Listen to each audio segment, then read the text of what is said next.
안녕하세요. 오늘도 사연 살롱을 찾아주셔서 감사합니다. 수원에 살고 있는 30대 여성이에요. 옛말에 머리 검은 짐승은 거두는 게 아니라고 하잖아요. 물론 그것도 사람 나름이겠지만 저와 제 친정 부모님도 머리 검은 짐승한테 된통 당한 적이 있어요. 그 짐승은 다름 아닌 제 시동생이었어요. 집집마다 부모님의 아픈 손가락이 하나씩은 있잖아요. 저희 시댁에서는 시동생이 그런 존재였어요. 어린 시절 아버님 사랑을 듬뿍 받고 자란 남편과 달리 10살 어린 시동생은 유복자로 태어나는 바람에 아버님 얼굴도 모르고 자랐거든요. 그게 늘 마음에 걸렸던 남편과 시어머니는 유독 시동생한테만큼은 약했어요. 하지만 그게 독이 됐는지 시동생은 은혜를 원수로 갚는 철면피가 되어버렸죠. 남이라면 상종을 안고 살면 그만이지만 남편의 유일한 혈육이라서 그러지도 못하고 끙끙 앓다가 얼마 전에야 제대로 끊어내고 살게 되었답니다. 도대체 형제 간의 혈육도 끊을 만한 사연이 무엇이었는지 지금부터 이야기를 시작해 볼게요. 제가 남편과 결혼 얘기가 오가던 당시 저희 시어머니는 말기 암 판정을 받은 상태였어요. 병원에서도 더 이상의 치료는 불가능하다고 해서 집에서 생활하고 계셨죠. 아무래도 말기 암 환자인지라 언제 위급한 상황이 닥칠지 모르기 때문에 집보다는 병원에 입원해 계시는 게 나았을 텐데 어머님은 한사코 집에서 생활하시겠다고 고집을 부리셨어요. 막내 아들이 걱정돼서 그러셨던 거죠. 아직 고등학생인 막내가 눈에 밟혀서 하루라도 더 같이 있고 싶으셨을 거예요. 어머님은 저를 보실 때마다 그러시더라고요. 수경아, 내가 너한테는 정말 고맙고 미안하다. 내 며느리가 되어주어서 고맙고 내 자식들을 너한테 떠넘기고 가는 것 같아서 미안하고 그래. 내가 죽거든 재산은 안 지내도 된다. 산의 진미도 살아서야 산의 진미지. 죽고 난 다음에 뭔 소용이니? 그러니 죽은 사람 위한다고 산 사람 힘들게 하고 싶지 않아. 그래도 이거 하나만은 부탁하마. 우리 막내 네가 엄마처럼 아끼고 보살펴줘. 아빠 얼굴도 못 보고 자랐는데 엄마까지 이렇게 가버리면 그 어린 게 너무 가엾잖니. 내가 이렇게 부탁하마. 어머님은 뼈만 앙상해진 손으로 제 손을 꼭 잡으시며 시동생을 부탁하셨어요. 온몸에 암세포가 다 퍼져서 숨 쉬는 것조차 힘든 상황이었을 텐데도 자신보다는 막내 아들 걱정이 먼저였죠. 어머님, 걱정 마세요. 그런 말씀 안 하셔도 도련님을 제 친동생처럼 아끼고 살 거예요. 그런데요, 어머님. 형수인 제가 아무리 잘하면 뭐해요. 도련님한테는 어머님이 하루라도 더 사시는 게 훨씬 좋을 텐데요. 그러니 아무 걱정 마시고 어떻게든 암이랑 싸워서 이겨낼 생각부터 하세요. 저 어머님께 배울 것도 많고 어머님 잔소리도 들으면서 살고 싶어요. 그러니까 마음 단단히 먹으시고 힘내주셔야 돼요. 그래, 내가 아주 기를 쓰고 살아낼 거야. 내 몸에 붙어있는 암덩이들 다 떨쳐내고 우리 며느리랑 징글징글하게 싸우면서 오래 살 거다. 그때 가서 후회하지나 말어. 하지만 어머님의 각오에도 불구하고 우리 부부가 결혼하고 한 달도 안 돼서 어머님은 세상을 떠나셨어요. 장례가 끝난 뒤 고등학교 3학년이던 시동생을 혼자 둘 수 없어서 어머님이 사시던 집을 정리하고 저희 신혼집으로 데리고 왔어요. 주변에선 신혼생활도 못 즐기고 시동생이랑 살게 됐다고 저를 안타까운 눈으로 보셨지만 솔직히 저는 하나도 아쉽지 않았어요. 그때는 어린 시동생 걱정이 더 컸으니까요. 시동생은 평소에도 그리 성적이 좋은 편은 아니었지만 어머님이 돌아가신 이후에는 마음을 못 잡아서 그런지 성적이 더 떨어지고 말았어요. 어떻게든 대학은 보내야겠기에 학원도 보내고 과외도 붙여봤지만 소용이 없더라고요. 그러던 어느 날 시동생이 그러는 거예요. 형수님, 나 학원이랑 과외 그만두면 안 돼요? 어차피 공부 쪽으로 갈 생각도 없는데 괜히 돈만 쓰는 것 같아서요. 형수님도 봐서 알겠지만 난 공부 잘하는 형이랑은 다르거든요. 어릴 때부터 공부엔 관심 없었어요. 게임이라면 또 모를까. 그러니까 괜히 헛돈 쓰지 마시라고요. 도련님, 그럼 하고 싶은 건 있어요? 공부는 싫다니까 학원 그만두는 대신 도련님이 하고 싶은 거 밀어줄게요. 혹시 생각해둔 거 있어요? 저도 헛돈 쓰는 건 아까우니까 차라리 공부 말고 다른 길이 있다면 그쪽으로 밀어주고 싶었어요.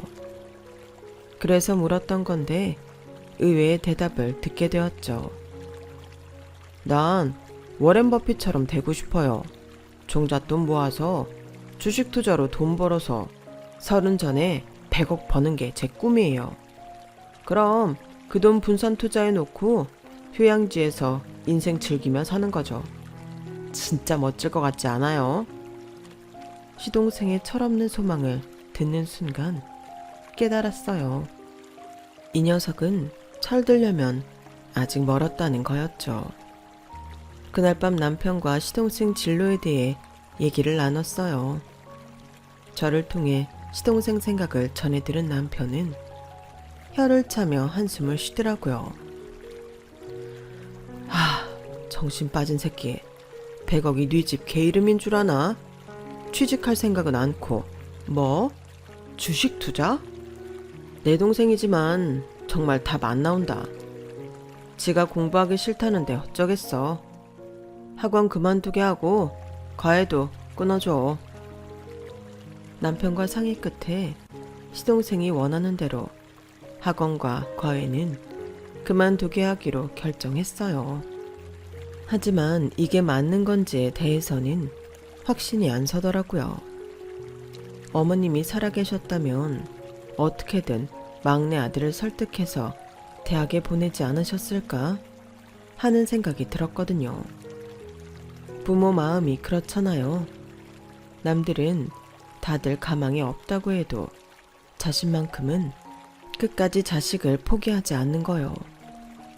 어머님의 빈자리를 형수인 내가 대신해야 한다는 강박 때문인지 쉽게 결정을 할 수 없어서 엄마한테 전화했어요. 엄마라면 그 답을 줄 수 있을 것 같았거든요. 글쎄, 나라면 공부가 싫다는 애한테 공부하라고 강요하지는 않을 것 같아. 그게 과연 애한테 도움이 될는지도 모르겠고, 네가 시동생 학원 보내고 과외시키는 거 따지고 보면 시어머니 대신 시동생한테 해줄 만큼 해줬다는 자기 위안 같은 거 아니겠니? 그건 널 위한 거지. 네 시동생 위한 게 아니잖아. 지금이야 아직 어리니까 주식으로 돈 벌겠다는 생각을 하겠지만 사회 나가서 돈 벌어보면 깨닫는 게 있지 않을까? 혹시 또 모르지? 뒤늦게 대학 가서 공부하겠다고 할지. 엄마랑 통화를 하고 나니 갈팡질팡했던 마음이 잡히더라고요. 그래서 시동생이 원하는 대로 학원과 과외를 끊었어요. 웃기는 건 돈 들여 학원이랑 과외를 시켰을 때나 다 끊고 내버려 뒀을 때나 성적이 비슷했다는 거예요. 이럴 줄 알았으면 진작 그만두게 하는 건데 살짝 후회가 되더라고요. 고등학교를 졸업한 시동생은 호프집 아르바이트를 시작으로 각종 아르바이트를 하며 주식 투자를 위한 종잣돈 벌이에 나섰어요. 목적이야 어떻든 자기 힘으로 뭔가를 열심히 한다는 건 기특했어요. 나중에야 알았지만 이 시기에 시동생은 주식 관련 인터넷 강의도 듣고 책도 사보며 꽤 노력을 했더라고요. 그러다 소액 투자도 해보고 하더니 주식 투자에 자신감이 붙었던 모양이었어요. 돈이 불어나는 재미를 본 후로는 더 주식에 열중했죠. 이듬해 단기 사병으로 군복무를 하면서도 시동생의 주식 공부는 이어졌어요. 그 무렵 저는 결혼하고 2년 만에 첫 아이를 임신했어요. 남편도 저도 어머님이 세상을 떠나시고 마음 한구석이 허전했는데 저희 부부를 찾아온 아이 덕분에 왠지 위안이 되는 기분이었어요. 그건 시동생도 마찬가지였나 봐요. 제 임신 소식을 누구보다 반가워하더라고요. 일 끝나고 집에 올 때면 손에 귤봉지며 붕어빵 같은 주전부리들이 들려 있었어요. 조카를 기다리는 삼촌의 애정어린 모습에 흐뭇하더라고요. 그런데 이 훈훈한 분위기를 깨고 남편과 저는 고민에 빠졌어요. 그동안 저희 부부는 성남까지 출퇴근을 해왔거든요. 어머님이 암투병 중이셨기 때문에 시댁 근처에 신혼집을 마련한 탓이었죠. 그게 이제 계약 만료를 앞두고 있는 상황이라서 이참에 성남으로 이사를 하게 된 거예요. 문제는 시동생이었어요. 시동생 군 복무 지역이 서울이라 성남으로 이사를 하면 출퇴근이 힘들게 되거든요. 그래서 결단을 내려야 했어요. 세놓고 있던 어머님 집을 팔아야 하나 하고 말이에요. 아파트라면 당연히 안 팔고 버티겠지만 상대적으로 집값이 잘 안 오르는 지역 빌라라서 고민이 되었죠. 그런데 친정 엄마 덕에 그 고민을 덜 수 있게 된 거예요. 그럼 우리 집에서 지내면 되겠네. 지난 가을에 2층 나가고 아직 비어있어. 곧 재건축 시작한 데서 새를 놓기도 그래서 말이야. 따로 집 구할 거 없이 여기 와서 살라 그래. 식구라곤 네 아빠랑 둘뿐인데 우리도 적적하지 않고 좋지 뭐. 우리야 그러면 안심도 되고 좋지만 엄마가 불편하지 않겠어? 아무리 어려도 사돈은 사돈인데. 불편할 게 뭐 있어? 막내 아들이다 생각하면 그만이지. 우리 걱정하지 말고 네 시동생이 좋다고 하면 바로 보내. 집세니 뭐니 생돈 쓸 거 뭐 있니? 밥도 우리 먹을 때 숟가락 하나 더 넣으면 되는데 우리랑 같이 먹기 그러면 밑반찬 정도는 챙겨주고. 남편이랑 시동생한테 말했더니 둘 다 좋다고 해서 시동생은 저희 친정에서 지내기로 했고 우리 부부는 걱정을 덜고 성남으로 이사하게 됐어요. 그런데 이사를 앞둔 어느 날 생각지도 못한 일이 벌어진 거예요. 저희 이사에 앞서 시동생은 먼저 제 친정집으로 들어간 상황이라 집에는 남편과 저 둘뿐이었는데 밤 10시가 다 됐을 무렵 초인종이 울리더라고요. 저는 시동생이 왔나 싶어 묻지도 않고 문을 열어주었죠. 그랬더니 대뜸 중년 여자가 집 안으로 밀고 들어오지 뭐예요. 어머, 누구세요? 누구신데 남의 집에 함부로 들어오는 거예요? 여자는 제 말에 대꾸도 않고 거실로 성큼성큼 들어왔어요. 그리고는 제 남편을 보더니 대뜸 그러는 거예요. 네가 성준이구나? 아빠랑 많이 닮았네?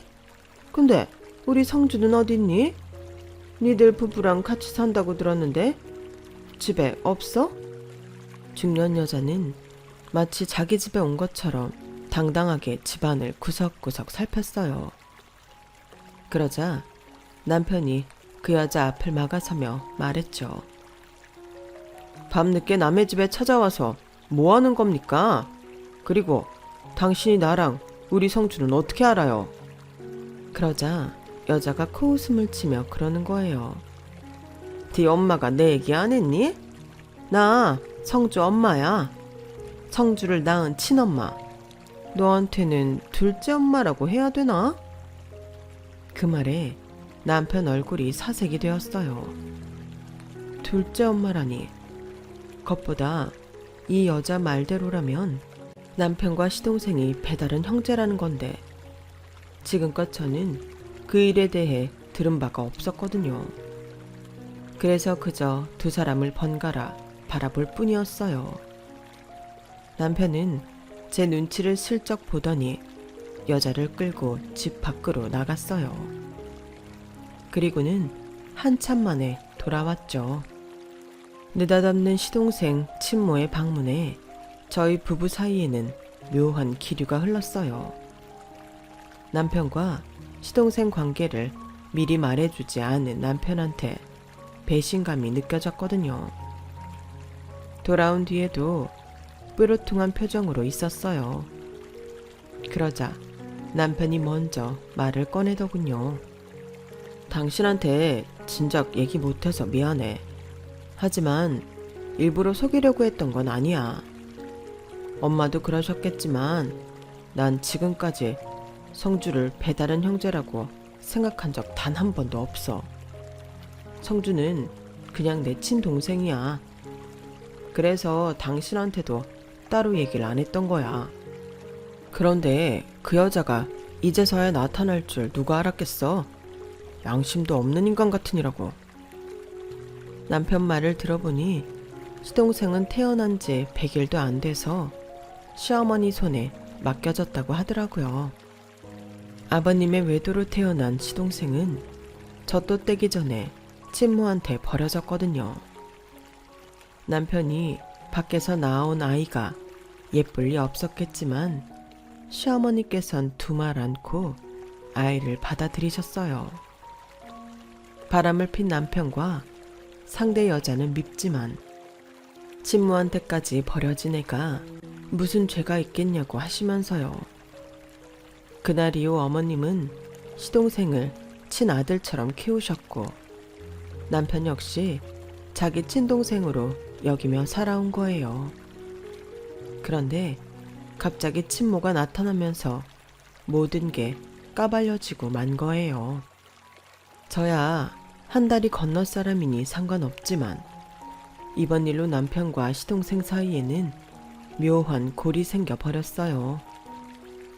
시동생이 친모의 존재를 알게 된 건 벌써 10년도 더 전이었더라고요. 그런데도 한 번도 내색 않고 살았다는 게 남편으로서는 배신감이 느껴졌던 거죠. 시동생 입장은 그와는 반대로 자기 생모가 따로 있다는 걸 자신한테 알려주지 않은 형한테 서운함이 있었던 것 같아요. 적어도 어머님이 돌아가신 후에는 말을 해주지 않을까 하고 기다렸는데 끝까지 입을 다물고 있으니 더더욱 그랬겠죠.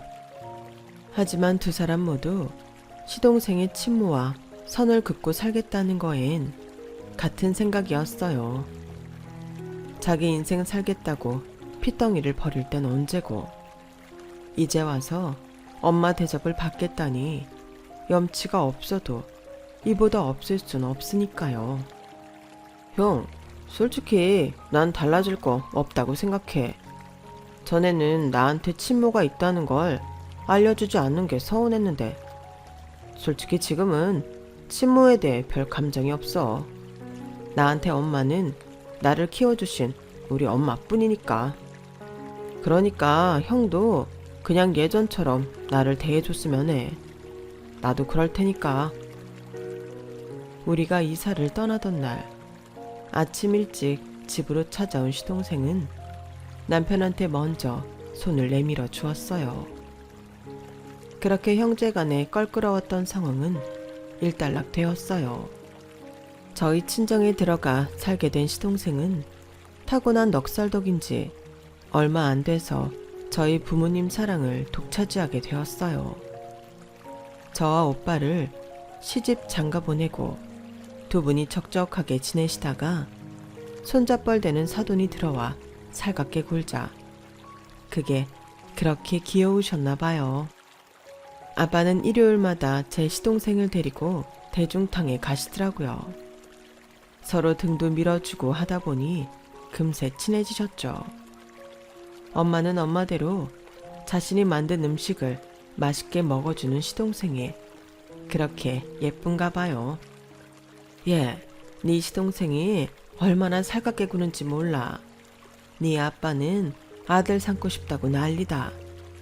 젊은 사람이 어찌나 바지런한지 마당에 낙엽이라도 떨어지면 새벽같이 일어나 빗자루질도 하고 먹는 것도 가리는 거 없이 얼마나 잘 먹어주나 몰라.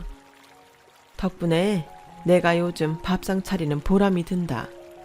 그냥 이참에 네 시동생 결혼할 때까지 데리고 살까봐. 늘 통화할 때마다 딸 자식 걱정뿐이시더니 이제는 제 안부도 묻지 않으실 정도로 엄마는 제 시동생한테 쏙 빠져 계셨어요. 혹시 서로 불편해하면 어쩌나 걱정했는데 그건 다 기우에 불과했더라고요. 시동생도 시동생 나름대로 저희 친정 자리에 꽤나 만족하는 것 같았어요. 월세도 안 나가지 밥도 공짜로 해주시지 거기다 빨래며 청소까지 다 해주시니 저희 부부랑 살 때보다도 훨씬 삶의 질이 올라갔다나요. 약간은 서운하기도 했지만 저 대신 저희 부모님한테 자식 노릇을 해주는 시동생한테 고마운 마음이 더 컸어요. 그러던 어느 날이었어요. 주말을 맞아 남편과 함께 딸아이를 데리고 친정으로 향했는데 시동생이 저희 내외를 부르더라고요. 군 제대 후 친구가 하는 고깃집에서 일을 하던 시동생이 느닷없이 어머님 유산 얘기를 꺼낸 거예요. 새를 놓고 있던 어머님 집을 팔아서 자기 몫을 달라고 하더라고요. 알아보니 요즘 그 동네 빌라값이 많이 올랐더라고. 지금이 정점이라 팔기엔 적기인 것 같아. 가지고 있어봐야 세금만 많이 나올 텐데 그냥 팔자. 그 집 팔고 형도 집 새로 사면 좋잖아. 시동생 말이 틀린 건 아닌데 너무 갑작스러워서 저도 남편도 망설여지더라고요. 우리 부부가 망설이자 시동생은 쐐기를 박듯 한마디 했어요. 형, 인생의 기회는 딱 3번이라고 하잖아. 나한테 그 첫 번째 기회가 온 것 같아. 나 그 기회 놓치기 싫어. 그러니까 날 위해서라도 그 집 팔아줘. 시동생은 웃음기 없는 얼굴로 진지하게 말했어요. 평소 10살이라는 나이 차이 때문에 시동생을 어린애 취급하던 남편도 그 모습을 보고는 집을 팔기로 했어요.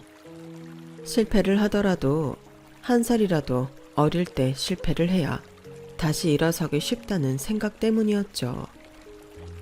집은 내놓자마자 일주일도 안 돼서 바로 작자가 나섰고 순식간에 계약을 완료했어요. 세금을 제외한 전체 금액의 반은 시동생 계좌로 넣어주었죠. 그리고 반년쯤 지났을까요? 엄마가 집으로 전화를 했더라고요.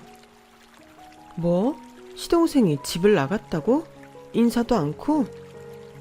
그래, 2층에 올라가 보니까 짐이랑 노트북까지 싹 사라졌더라고.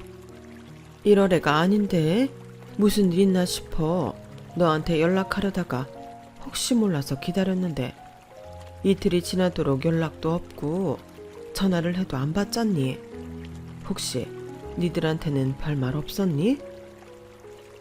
아닌 밤중에 홍두깨라고 갑작스레 사라진 시동생 때문에 저희 부모님은 한걱정이셨어요.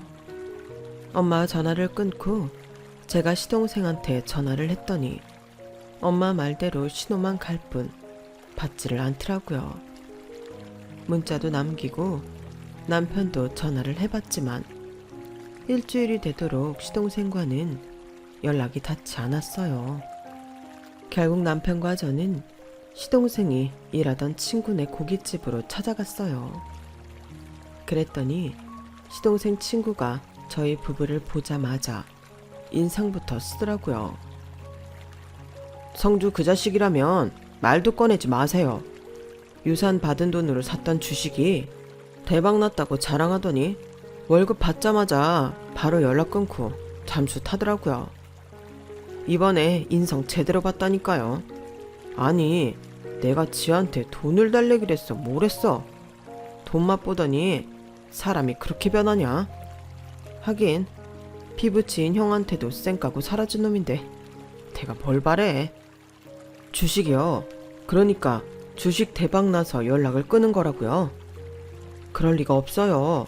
제 동생이긴 하지만 그렇게 매정한 놈 아니라고요. 형님이 잘 모르셔서 그래요.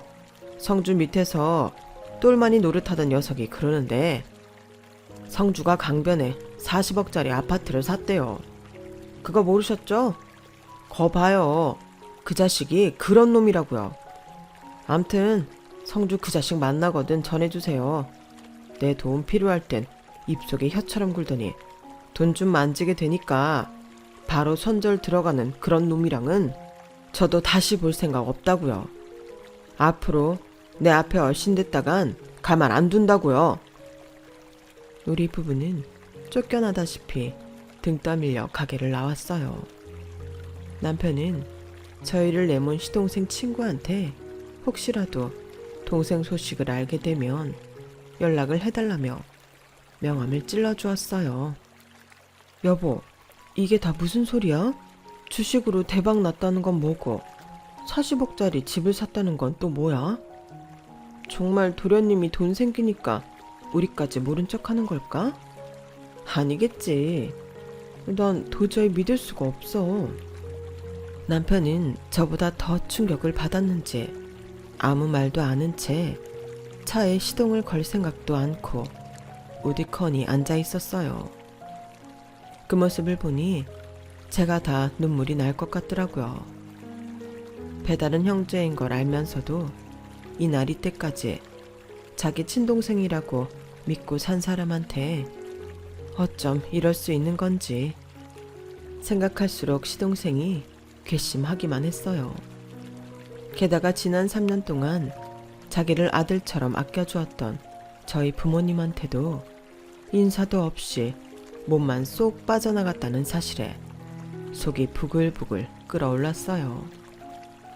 이래서 머리 검은 짐승은 거두는 게 아니라고 했나보다 했죠. 만약 고깃집에서 들은 얘기가 다 사실이라면 절대 가만히 안 두겠다고 결심했어요. 시동생이 사라진 지 어느덧 한 달이 지났고 더는 시동생 연락을 기다리지 않았어요. 그날은 저희 아빠 생신이라서 남편과 함께 친정을 찾았는데 마침 남편 휴대폰으로 고깃집을 하는 시동생 친구가 문자를 했더라고요. 문자에는 시동생이 살고 있는 집 주소가 찍혀 있었어요. 그걸 보자 남편은 저희 부모님께 양해를 구하고 자리에서 일어났어요. 그러자 저희 부모님도 함께 가시겠다며 겉옷을 입으시더라고요. 엄마랑 아빠도 가게? 뭐하러 그래? 아빠 생신인데 그냥 집에 계셔. 우리 둘이 가볼 테니까 예서 좀 봐줘. 아니야, 우리도 가봐야지. 성주한테도 무슨 이유가 있었을 거야. 우리 집 밥을 3년이나 먹으는데 이렇게 모른 척하고 있어? 우리가 안 가고 집에 남아 있는다고 마음 편히 있을 수 있겠니? 차라리 가서 눈으로 확인하는 게 낫지. 안 그런가, 윤서방? 엄마랑 아빠는 저희보다 더 상기된 얼굴로 기어이 따라 나섰어요. 그렇게 찾아간 곳은 한강변에 위치한 고급 아파트였어요. 입구에서부터 등록되지 않은 방문객은 출입을 못하도록 저지하더라고요. 동생 집에 왔다고 해도 집주인 허락 없이는 출입이 안 된다고 막아서더라고요. 그래서 전화를 걸어봤지만 이번에도 역시나 시동생은 받지 않았어요. 그러자 저희 아빠가 나서셨어요. 형이 동생 집에 오는데 막기만 할 겁니까? 안 된다고만 하지 말고 인터폰이라도 연결해 줘요.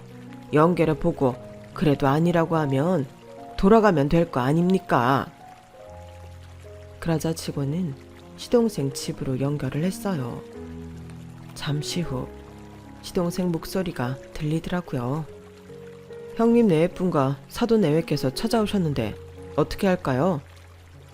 그러자 인터폰 너머로 시동생 목소리가 들렸어요. 아씨, 왜 다들 거지 새끼들처럼 줄줄이 찾아오고 지랄이야. 뭐 먹을 게 있다고. 아저씨, 그냥 그런 사람 안 산다고 하세요. 아니, 다시는 찾아오지 말라고 하세요. 수준 차이 나서 상종하기 싫으니까 구질구질하게 달라붙지 말라고요. 내 말 똑똑히 전해요. 알았어요? 옆에서 인터폰을 통해 그 말을 듣는데 숨이 턱 막히는 것 같았어요. 어쩌면 사람이 저렇게 변할 수 있는 건지 도무지 내 상식으로는 이해가 안 가더라고요. 그건 남편과 저희 부모님도 마찬가지였나 봐요. 다들 처참한 표정으로 아무 말도 못하고 서 있었거든요. 그러자 이 모습을 본 직원이 자기가 괜히 미안했는지 연신 고개를 조아리며 죄송하다고 하더군요. 아니요, 직원분이 사과하실 필요 없어요. 잘못한 놈은 따로 있는데 왜 사과를 하세요? 여보, 우리 그만 가자. 엄마, 아빠, 우리 가요. 되먹지 않은 놈 때문에 좋은 날 망칠 필요 없어요. 이제 우리가 버리자. 없는 셈 치고 살자고. 저는 남편과 부모님을 모시고 으리으리한 로비를 빠져나왔어요. 속에서는 피눈물이 나는 것 같았지만 내색은 하지 않았어요. 그랬다가는 남편과 저희 부모님마저 무너질 것 같았거든요. 그날 시동생한테 문전박대를 당하고 집에 돌아온 남편은 오히려 뭔가 후련한 표정이었어요. 제 친정에 저희 부모님을 내려드리고 저희 집으로 오는 내내 아무 말 없이 굳은 표정이었던 것과는 확연히 달랐어요. 아마도 집까지 오는 동안 남편은 마음속에서 자기 동생을 잘라냈던 것 같아요. 아무리 아끼던 동생이었지만 돈 앞에서 형제도 없고 은혜도 원수로 갚는 태도에 더는 미련을 두지 않기로 한 모양이었어요. 그 후로 저도 남편 앞에서 시동생 얘기를 꺼내지 않았어요. 그건 저희 부모님도 마찬가지였죠. 그렇게 마음에서 시동생을 끊어내고 다들 아무 일 없는 것처럼 살게 되었어요. 저희 부모님은 재건축 때문에 저희 집 근처에 임시로 살 집을 구하셨어요.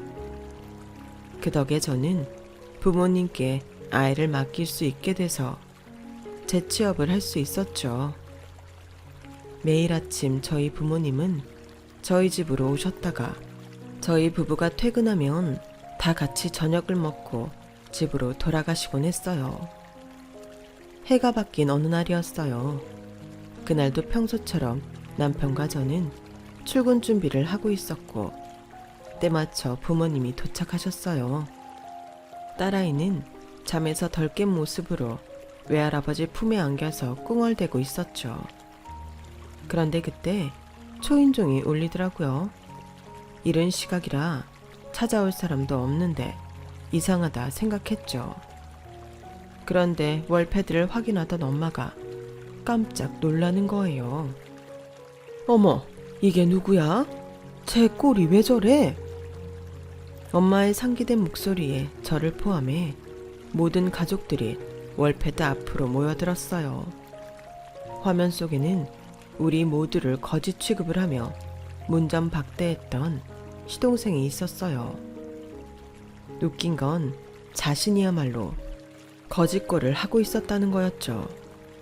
몇 번이나 초인종을 눌렀는데도 우리가 답을 안 하자 시동생 얼굴에는 초조한 기색이 올랐어요.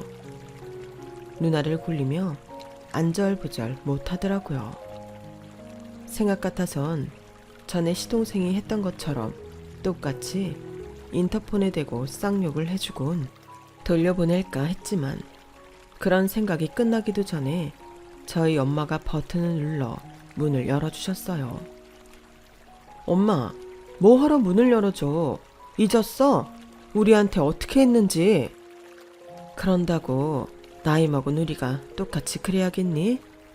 이렇게 찾아온 거 얼굴 보고 도대체 왜 그랬는지 따져 물을 건 묻고 혼낼 건 혼내야지. 꼴을 보니 며칠 굶은 것 같은데 일단 밥은 먹이고 봐야지 않겠어? 솔직히 저는 밥은커녕 저희 집에 드리고 싶지도 않았어요. 그만큼 배신감이 컸으니까요. 저희 엄마 덕분에 집에 들어온 시동생은 고개를 푹 숙이고는 연신 사과를 했어요. 엄마는 그런 시동생을 식탁에 앉히고 밥부터 차려주셨죠. 일단 밥부터 먹어. 꼴을 보니 꽤 굶은 것 같은데 걔도 밥 먹을 땐 안 건드린다고. 얘 밥 다 먹을 때까지 니들 아무 말도 하지 마. 시동생은 잠시 저희 부부 눈치를 살피다가 저희 엄마가 차려준 밥을 먹기 시작했어요. 얼마나 굶었는지 밥을 먹는 게 아니라 입에 퍼 넣는 것 같더라고요. 밥을 3공기나 먹어치운 시동생은 그제야 배가 좀 찼는지 그새 안색이 나아졌더라고요. 하지만 남편의 표정은 점점 더 어두워지더군요. 시동생이 숟가락을 내려놓자마자 남편은 싸늘한 목소리로 물었어요. 여긴 왜 왔어? 뭘 더 얻어먹을 게 있다고 여길 기어오냐고. 왜? 돈이라도 떨어졌냐? 그래서 상종 못할 만큼 수준 차이 나는 우리 집에 온 거냐고. 말해 새끼야. 형, 그땐 내가 정말 잘못했어. 근데 나도 그러고 싶어서 그런 거 아니야. 엄마가 그러라는 걸 낸들 어떡해. 나도 엄마한테 속아서 돈도 다 날리고 빚더미에 앉았다고. 강변에 있는 40억짜리 집이 자기 거라고 나한테 물려줄 거라고 하더니 그것도 다 거짓말이더라고. 눈속임하려고 단기 임대했던 건데 그것도 모르고 난 전 재산 다 털어줬단 말이야. 처음부터 다 계획적으로 접근했던 건데 피 같은 내 돈 3억. 어떻게 엄마가 자식한테 그럴 수가 있어? 어떻게 이러냐고. 내가 미쳤지. 나 버리고 간 사람 뭘 믿고 내 전 재산을 맡기다니. 형, 나 정말 억울해. 형 실망시켜서 정말 미안하지만 나도 피해자라고. 끝까지 변명을 일삼는 시동생을 보니 불쌍하다는 생각이 1도 안 들었어요. 언제까지 저딴 개소리를 들어줘야 하나 짜증만 나더라고요. 그러던 참에 남편이 버럭 소리를 지르며 시동생 말을 끊었어요. 뭔 개소리야.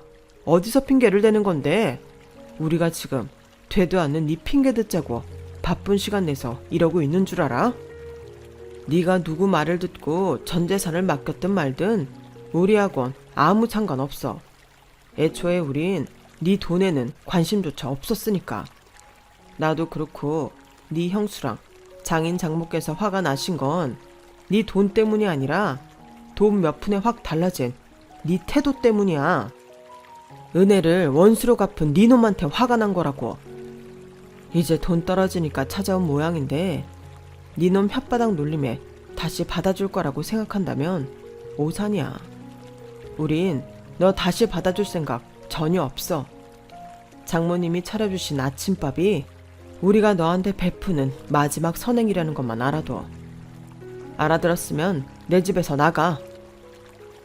그러자 시동생은 닭똥 같은 눈물을 뚝뚝 떨구며 손바닥을 싹싹 빌었어요.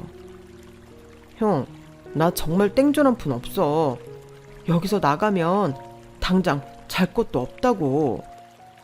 엄마는 내 돈 3억 들고 도망갔고 어떻게든 주식으로 만회해보려고 사채까지 끌었었는데 결국 주식에 물려서 빚만 쌓였다고.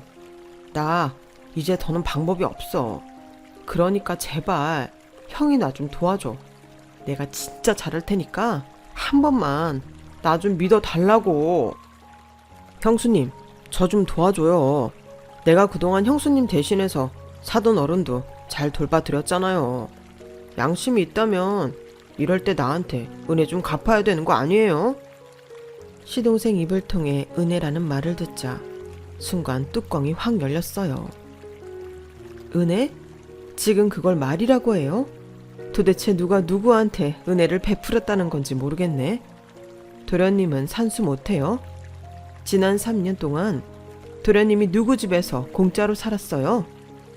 내 부모님 집에서 공짜 잠자고 공짜 밥 먹고 아들 대접까지 받아가며 편하게 살아놓곤 뭐요? 은혜를 갚으라고요? 아무리 인간이 덜 돼먹었다고 하지만 이러면 안 되죠. 주식으로 돈 좀 벌었다고 인사도 않고 나갈 땐 언제고? 이제 와서 돈 떨어지니까 자기 돌봐달라니. 도대체 도련님 뇌에는 뭐가 들어있길래 이렇게 문해충처럼 구는 겁니까? 다 필요 없고요. 지난 3년 동안 우리 부모님이 먹이고 재워준 돈 안 받는 것만도 감사하게 생각하고 그만 나가주세요. 자꾸 구질구질하게 매달리면 경찰 부르는 수가 있어요. 시동생은 등 떠밀려 집 밖으로 쫓겨나면서도 저희 부모님을 부르며 도와달라고 악을 썼어요. 그 모습은 불쌍하다기보다는 무서울 정도였어요. 돈에 눈이 멀어서 자신을 사랑해준 가족을 매몰차게 버린 시동생이나 자기 속으로 낳은 아들 돈을 사기쳐서 뺏어간 시동생 친모나 정말 판박이처럼 닮았더라고요. 20년 넘게 떨어져 살았음에도 부모 자식이 기가 막히게 닮은 꼴을 보이는 걸 보니 앞으로 더 착하고 바르게 살아야겠다는 생각이 들었어요. 저를 위해서가 아니라 제 자식을 위해서라도요. 세상의 모든 검은 머리 짐승이 저희 시동생 같지는 않길 바라는 마음으로 제 사연을 마칩니다. 지금까지 제 사연을 들어주셔서 감사합니다.